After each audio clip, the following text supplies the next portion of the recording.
And now come along to the Strategic Planning and Transportation SC. I now call upon Councillor Cousins to move paragraph 11. Thank you very much, Madam Mayor. I'd like to formally move paragraph 11. There are speakers. Councillor Osborne. Thank you, Madam Mayor. Let me begin in opening this debate by making it clear that actually we are, of course, supporting the paragraph. The majority party wanted a debate on it, and we've put up our speakers so that we can participate. But it's not just that we're supporting the paragraph. We welcome the initiative, we've said so, and I'm delighted to be able to stand up here and say so in public this evening.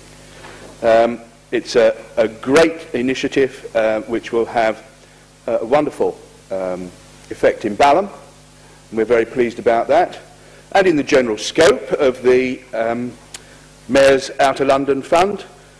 In addition, there'll be other places like Tooting which will also be benefiting, and for that matter Catford and Deptford and lots of other places across London in both Conservative and Labour boroughs.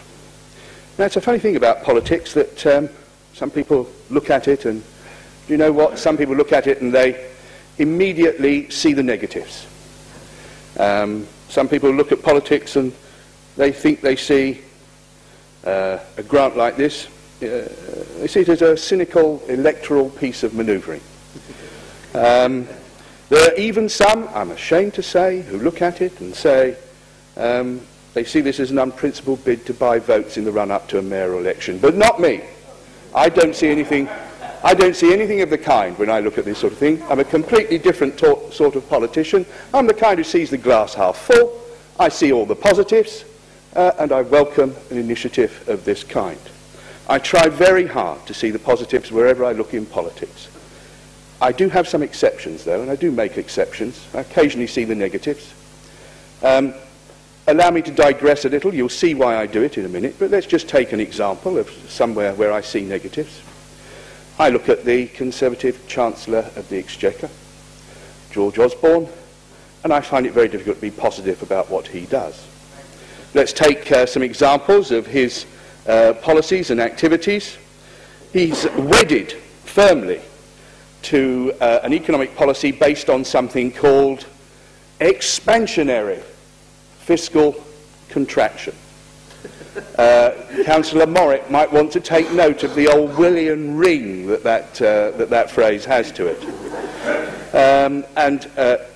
George Osborne, wedded to this economic policy, he sticks to his guns on it, all right, no doubt about that. He's deluded, I think, because he believes, and what the policy says, he believes is that by cutting back significantly on public expenditure, that will create economic confidence out there in the economy, business confidence. Well, that may be the case in some countries around the world, possibly, I don't know, I think it's debatable, but it's absolutely not the case here in Britain. Just talk to any local government officer about the effect of the public spending cuts. Just get an idea of how confident a local government officer, he or she, might be about how long they're going to hang on to their job for example, job security in local authorities. Look at the high street spending figures over Christmas.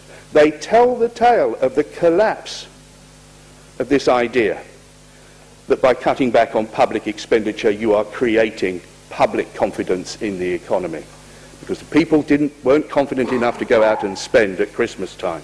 The fact of the matter is that fiscal contraction is absolutely not expansionary here in Britain. It doesn't work. It's not creating business confidence, it's having the exact opposite effect. Now, George Osborne has stuck to his guns on it.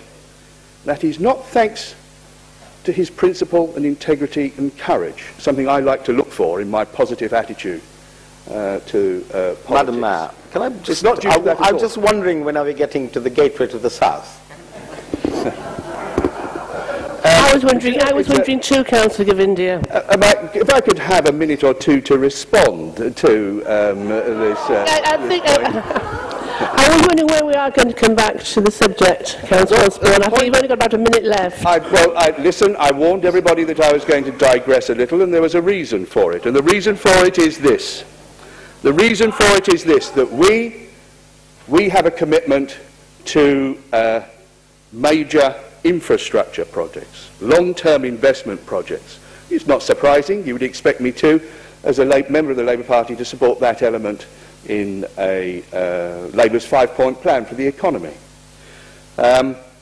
London is benefiting from just such initiatives. The 2012 Games, the Crossrail project. Imagine where the London economy would be if it wasn't for that. But these projects, the Mayor's office, the Mayor's Outer London Fund, recognises the importance of those projects and says, officially, explicitly, that the fund is to grow economic activity and drive employment in parts of London benefiting from less directly from large-scale infrastructure investment in the capital, such as Crossrail and the 2012 Games.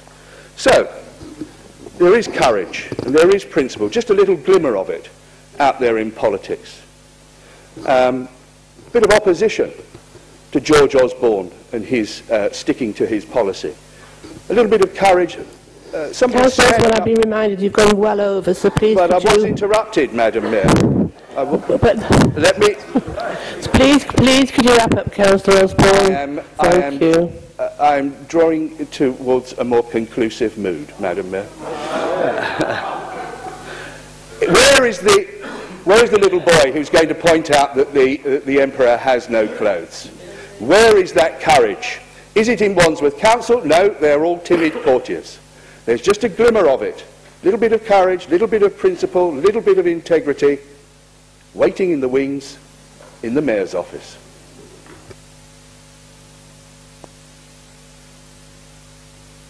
Thank you, Councillor Osborne. Councillor Usher. As those of you who know me well, I'm not often left speechless. But in this particular case, I thought I was going to have to tear up my speech and just congratulate Councillor Osborne, who obviously is no cousin of the Chancellor, or doesn't want to be, on supporting this wonderful initiative for Balham. Incidentally, I just want to say that Councillor Locker should have been speaking tonight, but he's fallen victim to the flu. So I'm slightly speaking on his behalf, both and representing Bedford Ward and his role as chairman of the OSC. I clearly don't need to go through all the reasons why the Mayor's Fund, what it was set up for and what a marvellous thing it is, and so on. So I will tear up quite a lot of my speech. But what I do resent is the implication that votes can be bought in Balham by £1.5 million or thereabouts from the Mayor's Fund. It may have escaped Councillor Osborne's attention, but actually we have a Conservative, three Conservative councillors in Balham, and I think our majority is reasonably healthy. And as far as I know, we had a Conservative majority in Balham at the last general election, and that doesn't look as though it's going to change in the next election. So I think buying votes is probably maybe aspirational on his part, but it's certainly not something that we are considering on ours. As for Christmas expenditure, I bumped into Councillor Osborne not so long ago in Tooting. And he welcomed me, as he would, as one of the, not the Tooting councillors, but as a councillor in the Tooting constituency. And he said, but how did you get here without a passport? So I now want to offer Councillor Tooting and Councillor Osborne, and indeed any of his colleagues who care to accompany him, free and safe passage down to Balham, so that they can see part of the town centre that is very, very vibrant. Our town centre manager has done an absolutely fantastic job in attracting a lot and a very wide range of small independent businesses who actually had a very, very good Christmas. But towards the eastern end of the ward, we have got a lot of shops that have been boarded up. We've got the space in front of the post office, which, if anybody knows it, is really a disgrace. And we have got the blank wall. Now, it's actually known as the ugly wall locally. It's a horrible 4-story blank wall that used to have illegal advertising hoarding on it, which Wandsworth quite rightly took down in about 2006. And since then, it has remained blank, horrible, unwelcoming. And one of the marvellous things about this funding is that big community project is going to take place, combination with local businesses, schools, voluntary groups, and so on and so forth. And we want to make it a very welcoming sign for Balham, welcome to Balham, for people coming from the Clapham South direction. Councillor McDermott, I know, is going to speak a bit later about the improvements to the railway bridge. And there are a lot of other projects that are going to be enabled by this marvellous funding. We welcome it. We welcome Councillor Osborne's support for it. And I extend an invitation to him to come and take part in the festivities when these various initiatives are launched. Thank you very much.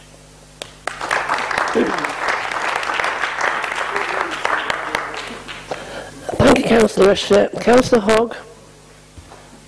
Thank you, Madam Mayor. I'd like to begin by congratulating the officers on this extraordinary success, and it couldn't happen to a nicer place. I lived in 5 properties in Balham in the past 10 years, during which time it's really come up in the world. Our Victorian boozers have become gastro pubs. Well done. Well, our Chicken Cottage became a Starbucks. Our KFC became a Pizza Express. Our Safeway became a Waitrose. And investment by local businesses has transformed Bedford Hill. So this gift to Balham is a bit of a surprise. The first surprise was to find that I now live in outer London. But also a surprise that we need £2 million worth of improvements in Balham so urgently. And as the leader says, there's no such thing as public money. So in committee we scrutinise this as you would to see if it's all completely necessary. And there were just a couple of eyebrows raised. I think one was the £367,000 on the Sainsbury's community space.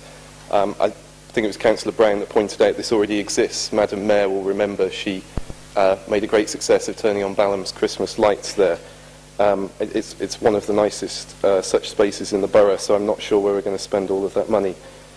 Hildreth Street is the pedestrianised street market just between Bedford Hill and the High Road, and we're going to spend £340,000 to pedestrianise that, which seems, again, repetitious. But I was most interested in the £72,000, £72,000 that is being spent on this ugly wall in the Waitrose car park. Now, I'm in favour of more public art in the borough, but, you know, seriously, if Ken Livingstone had announced he is spending £72,000 on public art in a Waitrose car park, I think there'd have been far more comments about that use of taxpayers' money. So we queried that as well. But I do have 2 serious points to make about the bid, which is not a free lunch. It is taxpayers' money one way or the other.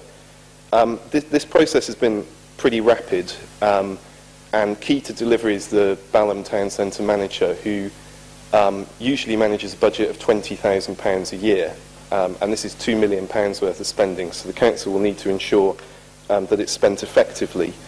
And also, Balham's gain will be a loss for Tooting, Clapham Junction, Putney and Wandsworth, because you'll see a reduction in the town centre improvement scheme pot of more than £140,000. So while I and my neighbours are very grateful for this, there will be a cost elsewhere in the borough. Now, I realise this fund is ring-fenced and politics is about the allocation of resources, scarce resources and competing ends. But looking at this plan holistically, the residents might question our priorities. Members will know that I've been to various committees to put forward requests to improve the Winstanley estate near Clapham Junction, which the Kingham report into last August's riots pointed out is in the 1% of worst places to grow up in the entire country. It has many dysfunctional public spaces and some seriously ugly walls. In the end, a good job is the only way out of poverty, but there are things we can do to improve the built environment on that estate. So after speaking over the last couple of years with hundreds of residents, next month I'm going to launch a new design competition of how to improve the public space, the square in front of Penethorne House. And there'll be, you know, a prize for professional architects and designers and a prize for local children as well. And I know the York Road estate is being refurbished by the council, and I hope they will look to include this public space in that plan. I have a website, and I couldn't understand why there was so many hits on just a police update I pasted there about a triple shooting in that square. And then I Googled it, and I realised that not one other newspaper or website had reported that 3 men were shot in that public square in broad daylight at 4 p.m. on a school day right outside the shops where the children go to buy sweets. So I'm happy that we're tackling the ugly walls and different public spaces of Balham. I welcome these funds, but let's not forget where the hard work remains in our borough. Thank you.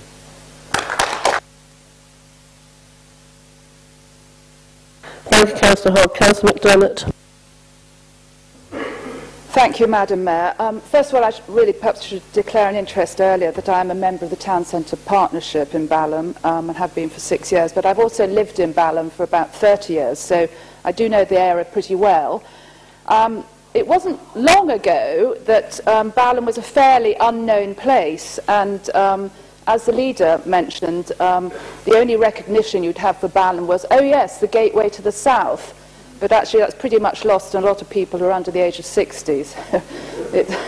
Now Balham is a very vibrant and expanding area thanks to a great local belief in the town centre, a very committed band of businesses and shoppers, and strong organisation from our town centre manager, which has thankfully been noted before as well, which is absolutely right. The Town Centre Partnership put in a very thoughtful and well-researched bid, and also the Town Centre Partnerships in other parts of Wandsworth did as well. I know they were just as strong. But the people of Balham are particularly delighted that the bid was successful in their area. It gives Balham Town Centre a great chance to compete on a more equal footing with other parts of London who might have gained from money for the Olympics or Crossrail. A major reason why Balham was successful in its bid is that word capacity. Balham has that tremendous capacity to make the most of the funds available. Money that's given to those that help themselves is used well, and there's strong evidence it's going to be spent well here for residents, shop owners and visitors. Matched funding is also coming from the council and coming from other businesses, so there's a real commitment from people to Balham. Capacity is demonstrated what the Town Centre Partnership has already done by putting Balham on the map. Balham's been successfully marketed, and it has a really low shop level vacancy level, and we're just about to have a major high street store establishing itself on the high road, a sure sign of confidence in Balham. Footfall in 2011 has increased by 21% from the 2010 rate, and very dramatically, there's been an increase of 65% in that northern stretch from Waitrose up to the post office. And even large hotel chains are looking favourably on Balham. Balham is to have its very own travel lodge. The government, following the Mary Portas report into the future of the country's high streets, is also rewarding funds to town centres. The criteria for success there is evidence of town teams, innovative ideas and strong leadership, all factors which have been very much to the fore in Balham's similar bid, the Mayor of London's fund. And Mary Portas quite rightly said town centres should become, and I quote here, destinations for socialising, culture, well-being and learning as well as shopping. Part of the Balham bid includes not only developing Balham as a place to shop, but a whole raft of other reasons. Balham's current strapline, some of you may recall, is eat, drink, shop, relax, play and explore. It says it all. So already Balham's becoming a well-known as a food destination with a whole range of restaurants and very successful markets in Hildreth Street, and extremely popular farmers' market on Saturday mornings. In fact, it's also quietly becoming a cultural centre. St Mary's Church, with increasingly high profile under our very community-minded vicar, is holding regular musical concerts, bringing supporters from far and wide. And it's a fine Grade 2 listed building, something I'm sure Councillor Osborne would support. It's an architectural gem in Balham. Surely part of the fund can be used on the cultural development part of that to go towards restoring the crumbling chancel. Balham is also, I'm sure I don't need to tell a lot of people, a very important transport hub. In fact, for many people, it's the only time they set foot in Wandsworth as they change between tube, trains and buses. So we need to attract more commuters to stop over and stay in Balham. The town centre's economic success will grow. And I must just mention that railway bridge. It's a complete eyesore. It's been painted for many, it's not been painted for many years. In fact, it still has the old British Rail red, white and blue colour scheme, which doesn't really give much of an identity to Balham. In fact, more of you will remember the Balham railway bridge for dodging the pigeons, I think. Network Rail's upgrading the station, which is doing a great job, but it just hasn't got funds for the bridge, so we can put some money towards that. I think it's really rich coming from the opposition about questioning the spending of our successful bid. And also I see from a question put earlier in the evening that there was a question about the trouble we might have in managing it. How do they know? Over the last year, neither councillors Cooper nor Boswell have managed to get to even one town centre partnership meeting in Balham. How dare they question management? The Balham grant will be spent very carefully. Wandsworth isn't going to follow in a neighbouring borough, Lambeth.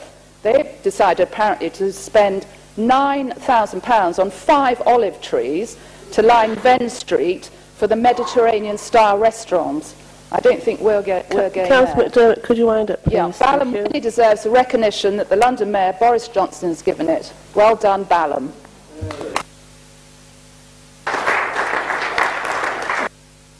Thank you, Councillor Oswald.